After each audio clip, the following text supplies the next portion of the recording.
हमारा पिछला टॉपिक था डिपोजिशनल लैंडफॉर्म्स। अब हमारा अगला टॉपिक है erosional landforms, pools, sink holes, lapies and limestone pavements. Small to medium size round to sub rounded shallow depressions called swallow holes form on the surface of limestone through solution. छोटे से लेके medium size के गोल या थोड़े से सब rounded से आप कह सकते हो कम गोलाई वाले आकार के कम गड्ढे वाले यानी कम गहराई वाले गड्ढों को स्वैलो होल्स कहते हैं, जो कि लाइमस्टोन की सतह पे बन जाते हैं सॉल्यूशन की वजह से। Sink holes are very common in limestone और कास्ट एरियाज। सिंक होल्स बहुत कॉमन है लाइमस्टोन या कास्ट एरियाज के अंदर। A sinkhole is an opening more or less circular at the top and funnel shaped towards the bottom with sizes varying in area from a few square meter to a hectare and with a depth from less than half a meter to 30 meters or more. जो sink hole है वो एक तरह की opening है, circular होती है ऊपर की तरफ, लेकिन फनल के जैसी आकार की होती जाती है जैसे जैसे वो नीचे गहराई में जाता है। इसका जो साइज है एरिया वाइज वो भी डिफर होता है, लाइक कुछ मीटर स्क्वायर मीटर की गहराई से लेके या कुछ स्क्वायर मीटर का जो एरिया उसका बना है उससे लेके हेक्टेयर तक जो है इसका आकार बढ़ सकता है। प्लस इसकी जो गहराई है वो आधे मीटर से लेकर 30 मीटर तक हो सकती है। Some of these form solely through solution action and others might start at solution forms first, and if the bottom of the sinkhole forms the roof of the void or a cave underground.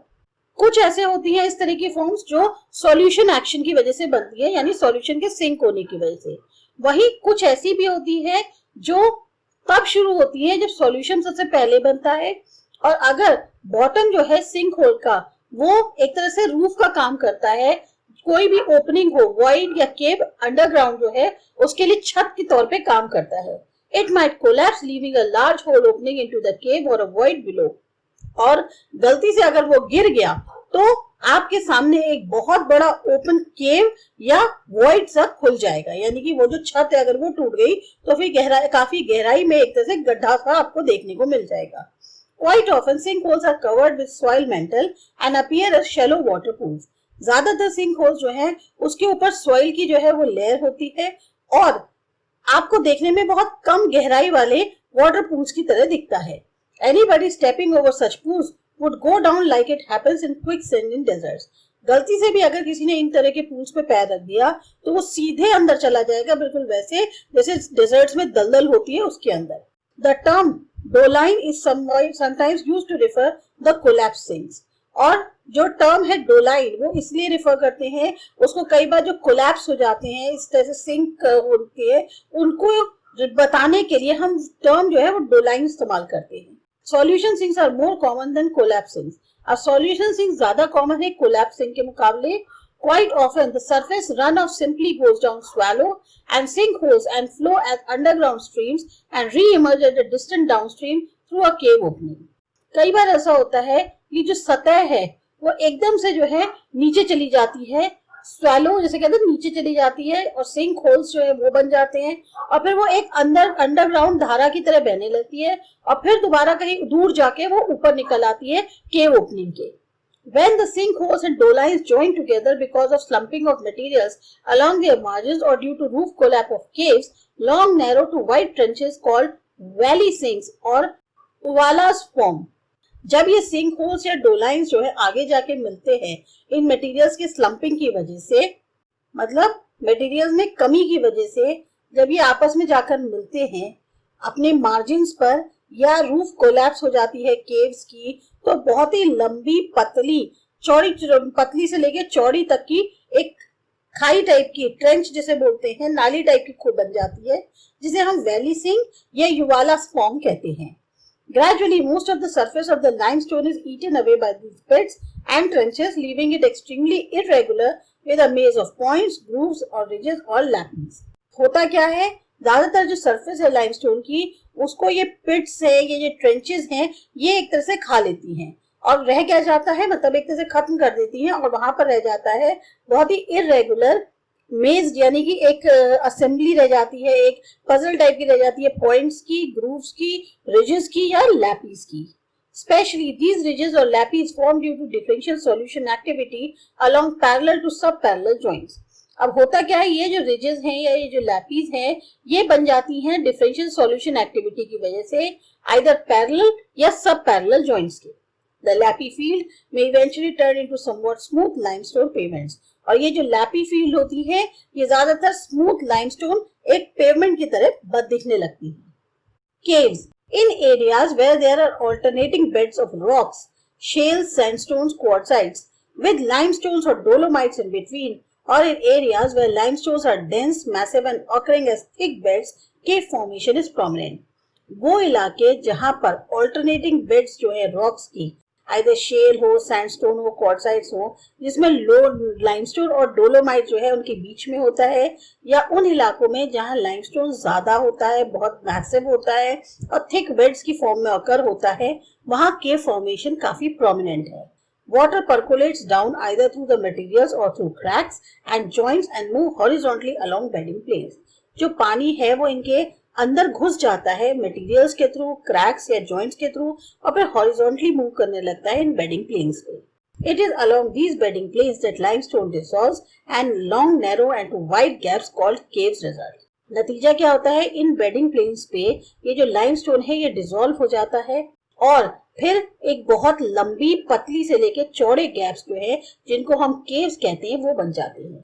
There can be a maze of caves at different elevations depending upon the limestone beds and intervening rocks. अब आपको जो है ना एक तरह से caves का एक मेज देखने को मिल सकता है, अलग अलग ऊंचाई पे, डिपेंड करता है लाइमस्टोन की बेड पे या जिस तरह की रॉक्स आपस में जुड़ी है उस तरीके से। Caves normally have an opening through which cave streams are discharged. Caves में जनरली एक ओपनिंग होती है, मुंह खुला होता है जहां से केव स्ट्रीम्स जो हैं वो बाहर निकलती हैं। Caves having openings at both ends are called tunnels. और अगर केव के दोनों तरफ ओपनिंग है, खुला हुआ है मुंह, तो उसको फिर हम टनल कहते हैं। Depositional landforms. Many depositional landforms develop within the limestone caves. बहुत सारे depositional forms जो है वो भी limestone caves के अंदर बन जाते हैं। The chief chemical in limestone is calcium carbonate, which is easily soluble in carbonated water. अब जो मुख्य केमिकल लाइमस्टोन के अंदर होता है वो कैल्शियम कार्बोनेट होता है, आसानी से घुल जाता है कार्बोनेटेड वाटर में, यानी carbon dioxide absorb rain water में। This calcium carbonate is deposited when the water carrying it in solution evaporates and loses its carbon dioxide as it trickles over rough rock surfaces. ये जो calcium carbonate है ये deposit हो जाता है, जमा हो जाता है जब पानी जो कि उसको लेके जा रहा है सॉल्यूशन के अंदर वो भाप बन के उड़ जाता है, कार्बन डाइऑक्साइड खत्म हो जाती है जैसे जैसे वो उन रफ रॉक सरफेसेस के ऊपर से बहता है। Stalactites, stalagmites and pillars. Stalactites hang as icicles of different diameters. Stalactites जो हैं हैंग करती हैं यानी ऊपर से लटकती हैं, बिल्कुल ऐसा लगता है जैसे आइस की वो जो सिल्लियां होती हैं, पतली पतली कोन्स होते हैं, उनकी तरह अलग अलग डायमीटर की लटकती हैं। Normally they are broad at their base and taper towards the free end, showing up in variety of forms. ये क्या होता है, अपने बेस पर तो चौड़ी होती हैं लेकिन जैसे जैसे ये ऊपर से लटकती हुई नीचे आती हैं तो ये फ्री एंड्स जो होते हैं इनके उस पे ये और पतली होती चली जाती हैं और इससे इनकी कई सारी वैरायटी देखने को मिलती है। Stalagmites rise up from the floor of the caves. अब स्टैलेक्टाइट्स ऊपर से लटकती हैं, स्टैलेग्माइट्स नीचे से ऊपर बढ़ती हैं। In fact, stalagmites form due to dripping of water from the surface or through the thin pipe of the stalactite immediately below it. जहां stalactite होती है उससे अगर पानी ड्रिप कर रहा है या किसी थिन पाइप से पानी ड्रिप कर रहा है उस स्टैलेक्टाइट के, तो उसी के बिल्कुल नीचे स्टैलेग्माइट बननी शुरू हो जाती है। स्टैलेग्माइट में take the shape of a column, a disc with either a smooth rounded bulging end or a miniature crater like depression. अब स्टैलेग्माइट्स कैसी हो सकती हैं, एक कॉलम की फॉर्म में हो सकती हैं, डिस्क की फॉर्म में हो सकती है, स्मूथ हो सकती है, राउंडेड हो सकती है, बल्ज बाहर की तरफ निकली हो सकती हैं, ये छोटे से क्रेटर जैसे डिप्रेशन की तरह दिखती हैं। The stalactite and stalagmites are eventually fused to give rise to columns and pillars of different diameters. जो स्टैलेग्माइट और स्टैलेक्टाइट्स हैं ये आपस में जब मिलती हैं तो एक कॉलम बन जाता है या पिलर्स बन जाते हैं अलग अलग डायमीटर्स के। Glaciers, masses of ice moving as sheets over the land.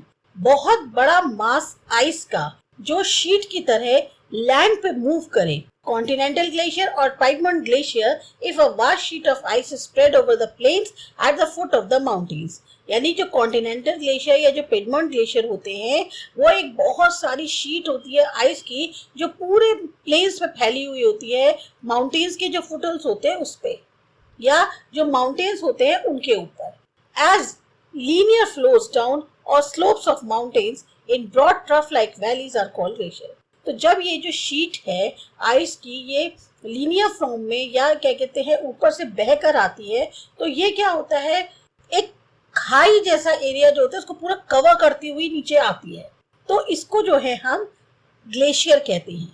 The movement of glacier slow unlike water flow. पानी जैसे तेजी से बहता है इस तरह से जो ग्लेशियर का मूवमेंट है वो बहुत हल्का होता है। The movement could be a few centimeters to a few meters a day or even less or more. अब इनका जो मूवमेंट होता है वो कुछ सेंटीमीटर का हो सकता है या कुछ मीटर्स का हो सकता है एक दिन के अंदर या उससे भी कम। Glaciers move basically because of the force of gravity. Gravity यानी जो गुरुत्वाकर्षण होता है उसकी वजह से ग्लेशियर्स जो है वो मूव करते हैं। We have many glaciers in our country moving down the slopes and valleys in Himalayas. हमारे यहाँ बहुत सारे ग्लेशियर्स ऐसे हैं जो स्लोप से नीचे आ रहे हैं वैलीज में हिमालय के अंदर। Higher reaches of Uttaranchal, Himachal Pradesh and Jammu and Kashmir are places to see some of them. अगर आप उत्तरांचल, हिमाचल प्रदेश या जम्मू एंड कश्मीर की ऊंचाई वाले इलाके में जाएं तो वहां पर आपको इस तरह के ग्लेशियर देखने को मिल जाएंगे। Do you know where one can see river Bhagirathi is basically fed by melt waters from under the snout of the Gangotri glacier?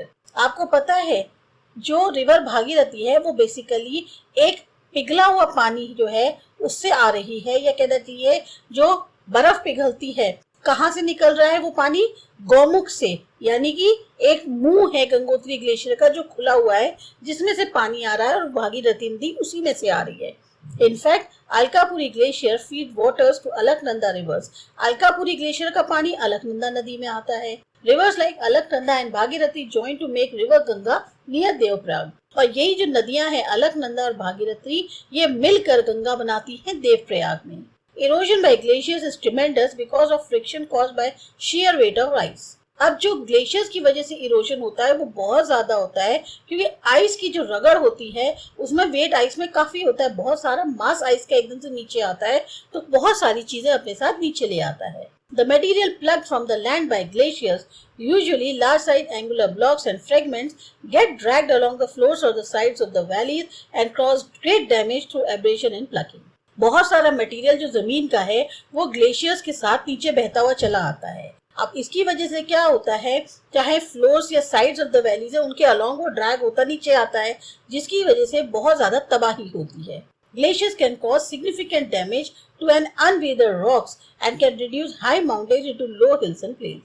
Glaciers जो है बहुत ज्यादा तबाही ला सकते हैं जो अनवेदर्ड रॉक्स होती हैं उनको भी, और यहाँ तक कि जो ऊंचे ऊंचे पहाड़ है उनको छोटी छोटी पहाड़ियों या प्लेन्स तक में कन्वर्ट कर सकते हैं। As glaciers continue to move, debris gets removed.